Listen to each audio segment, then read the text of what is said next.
চারপাশটা কত গাড়ি সব দূর দূর থেকে এসেছে। প্রায় 3000 থেকে 4000 ভক্তের ভিড় হয়। মায়ের মন্দিরে এসে ভক্তদের অনেক অসুবিধার মুখোমুখি পড়তে হচ্ছে। ঘিরে দেওয়ার কাজও চলছে। নার্সিংহোম থেকে হার মেনেছে সেই সব রোগীরাও মায়ের মন্দিরে আসছে। তাই এই সব অসুবিধার কথা মাথায় রেখেই মন্দিরে তোমরা সবাই আসবে। উদ্বোধন হওয়ার কথা ছিল, কোনো কারণবশত মন্দির সেদিনকার ঠিকঠাক ভাবে খোলা হয়নি। তো অসুস্থ রোগীরা, তার স্বজনরা বা অন্যান্য বিভিন্ন ভক্তরা গাড়ি ভাড়া করেও মন্দিরে অনেক রোগী আসে। ভক্তের উপচে পড়া ভিড় অনেক। হ্যালো বন্ধুরা, এই রাস্তার দোকানপাট দেখে তোমরা বুঝতেই পারছো আজ আমি কোথায় এসেছি। হ্যাঁ, ঠিকই ধরেছো, কৃষ্ণকালী মায়ের মন্দিরে। হ্যালো বন্ধুরা, আমি টুনাই তোমাদের কাছে চলে এসেছি একটা নতুন ভিডিও নিয়ে, কৃষ্ণকালী মায়ের মন্দিরের ভিডিও নিয়ে। আজকে আমি এসে গেছি কৃষ্ণকালী মায়ের মন্দিরে। এই কৃষ্ণকালী মায়ের মন্দিরে এসে ভক্তদের অনেক অসুবিধার মুখোমুখি পড়তে হচ্ছে। সেই অসুবিধাগুলোই আজ আমি এই ভিডিও মারফতে তুলে ধরার চেষ্টা করব। তাই ভিডিওটা খুবই গুরুত্বপূর্ণ হতে চলেছে বন্ধুরা। স্কিপ না করে পুরো ভিডিওটা প্রথম থেকে শেষ অবধি দেখার অনুরোধ করলাম। বর্তমানে জাগ্রত কৃষ্ণকালী মায়ের মন্দিরে পৃথিবীর বিভিন্ন প্রান্ত থেকে ভক্তরা এসে থাকেন। কারণ আমরা জানি মায়ের মন্দিরে এসে কেউ খালি হাতে ফেরে না, কিছু না কিছু পায়। তাই তো তোমরা দেখতেই পাচ্ছ ভক্তের উপচে পড়া ভিড়। অনেক জটিল জটিল রোগ ভালো হয় এই মন্দিরে আসলেই। কৃষ্ণকালী মায়ের মন্দিরে প্রতিদিন প্রায় 3000 থেকে 4000 ভক্তের ভিড় হয়। গাড়ি ভাড়া করেও মন্দিরে অনেক রোগী আসে। ডাক্তারখানার থেকেও ভিড় হয় মায়ের মন্দিরে। ভেলোর, বোম্বে আরো কত নামি দামি হাসপাতাল, ডাক্তার, নার্সিংহোম থেকে হার মেনেছে সেই সব রোগীরাও মায়ের মন্দিরে আসছে। রোগী ভালোও হচ্ছে। দেখতেই পাচ্ছ আজ শুক্রবারেও মন্দিরে ভক্তদের লাইন। কিন্তু কথা হচ্ছে, এই যে এত অসুস্থ রোগীরা, তার স্বজনরা বা অন্যান্য বিভিন্ন ভক্তরা দূর দূরান্ত থেকে মন্দিরে আসছে, তার জন্য যেগুলো দরকার, যেমন বাথরুম, পায়খানা, কল, ছাউনি, রোদ জল থেকে বাঁচার জন্য, তাদের জন্য কি সেই সব ব্যবস্থা মন্দিরে করা হয়েছে? সেটাই দেখো। মন্দিরে ব্যারিকেডের ভেতর এই ভক্তরা লাইনে দাঁড়িয়ে আছে ঠাটা রোদের মধ্যে। শয়ে শয়ে লাইন। এর মধ্যে অনেক অসুস্থ রোগীরাও আছে, তারা আরো অসুস্থ হয়ে পড়তে পারে। আমার কথার মানে এটাই, মন্দিরে আসলে একটা নিয়ম থাকে, লাইনে পরপর ভক্তদের দেখা হয়। আর ভক্তদের জন্য বাথরুম মন্দিরে তৈরি হয়েছে, কিন্তু তা এখনো কিছু কাজ বাকি রয়ে গেছে।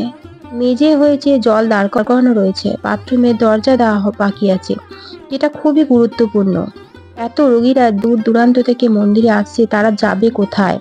তারা রোদে ছাউনি ছাড়া দাঁড়াবে কোথায়? তোমাদের এই সবের অসুবিধাই পড়তে হবে।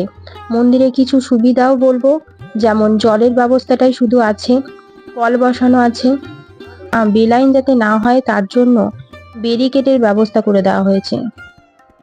এছাড়া মন্দিরের জমিটা অনেকটা অসমান ছিল, সেগুলো ঠিকঠাক করা হয়েছে। এছাড়া 4 চাকা গাড়ি ও মোটরসাইকেল রাখার জন্য নির্দিষ্ট স্ট্যান্ড করা হয়েছে। 4 চাকা গাড়ির জন্য 50 টাকা করে পার্কিং চার্জ ও মোটরসাইকেলের জন্য 10 টাকা করে পার্কিং চার্জ লাগছে। দূর থেকে যারা ভক্তরা এসেছে তার জন্য 4 চাকা গাড়ি রাখার একটা স্ট্যান্ড করা হয়েছে। মেন রোডের সামনেই মন্দির, আমরা সকলেই জানি। তো মেন রোডের সামনে টোটো দাঁড় করানো রয়েছে, অনেক টোটো দাঁড় করানো রয়েছে। দেখুন কত সব আসছে, সব আমাদের ইউটিউবার ভাইরা, সব দাদারা সব আসছে, হাত দেখাচ্ছে। খুব ভালো লাগছে সবাই মিলে একসাথে যে পারমিশনটা পেয়েছি, আমরা ভিডিও করছি ওর জন্য। দেখুন চারপাশটা কত গাড়ি সব দূর দূর থেকে এসেছে। কারণ আমরা জানি কৃষ্ণকালী মা খুবই জাগ্রত, আর এই কৃষ্ণকালী মা কাছে আসলে মানুষ অনেক রোগ থেকে মুক্তি পায়, অনেক সংসারে অশান্তি জ্বালা সবকিছুই ভালো হয়ে যায় এই মন্দিরে আসলে। তাই এই মন্দিরটা আমাদের বর্ধমানে কৃষ্ণকালী মায়ের মন্দির আরো অজানা কেউ নেই। কৃষ্ণকালী মায়ের মন্দির প্রত্যেকের মুখে মুখে প্রচার। আমরা জানি যে বিগত অনেক ঝামেলা জাতি হওয়ার পরও মন্দির লাস্টে খুলেই ফেললো। 7 তারিখে মন্দিরটা উদ্বোধন হওয়ার কথা ছিল, কোনো কারণবশত মন্দির সেদিনকার ঠিকঠাকভাবে খোলা হয়নি। তো কিন্তু কৃষ্ণকালী মা স্থায়ী হয়েছেন 14 তারিখ শনিবার। যে শনিবার 7 তারিখে মন্দির খোলার কথা ছিল, সেই যেদিন ঝামেলাটা হলো, মা কিন্তু মঙ্গলা মা কিন্তু মন্দিরটা খুলে দেখিয়েছে তার পরের সপ্তাহে শনিবার 14 তারিখে। বন্ধুরা, বাথরুম, পায়খানা, ভক্তদের মাথার ছাউনির ব্যবস্থা ইত্যাদি আমি যেসব অসুবিধার কথাগুলো বললাম, সেই কারণগুলোর জন্য মন্দির উদ্বোধনের দিন প্রশাসনিকভাবে বন্ধ করে দেওয়া হয়েছিল। তাছাড়া কিছু শয়তানরা মায়ের মন্দির প্রথমে হতে দিচ্ছিল না, তারপর মন্দির হতে আটকাতে পারলো না বলে তখন মন্দির খুলতেও দিচ্ছিল না। তাই মঙ্গলা মা আর দেরি না করে ভক্তদের সহযোগিতায় ও ভক্তদের কথা ভেবে কিছু অসুবিধার কথা জানিয়েও মন্দির 14ই ডিসেম্বর শনিবার খুলে দিয়েছেন। তবে বাথরুমের মেঝে হয়ে গেছে, শুধু দরজা লাগিয়ে দিলেই কমপ্লিট হবে। আর বাকি রইলো ভক্তদের জন্য মাথার ছাউনি, তা ধীরে ধীরে হচ্ছে দেখতেই পেলে। মন্দিরে যাওয়ার রাস্তাটাও পিলার বসিয়ে ঘিরে দেওয়ার কাজও চলছে। তো বলবো বন্ধুরা, মঙ্গলা মা থেমে নেই। মঙ্গলা মা মন্দিরে কাজকর্ম সবই আস্তে আস্তে করছেন। তো ভক্তরা মঙ্গলা মায়ের পাশে আছে, ভক্তদের নিঃস্বার্থভাবে সেবা করে যাচ্ছেন কৃষ্ণকালী মায়ের সেবিকা মঙ্গলা মা।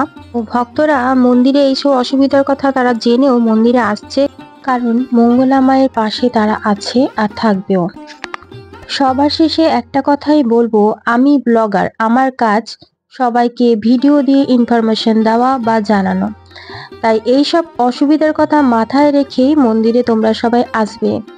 ভিডিওটা যদি গুরুত্বপূর্ণ বলে মনে করে থাকো তাহলে অবশ্যই একটা লাইক, কমেন্ট করে সাবস্ক্রাইব করে দিও। জয় কৃষ্ণকালী মায়ের জয়।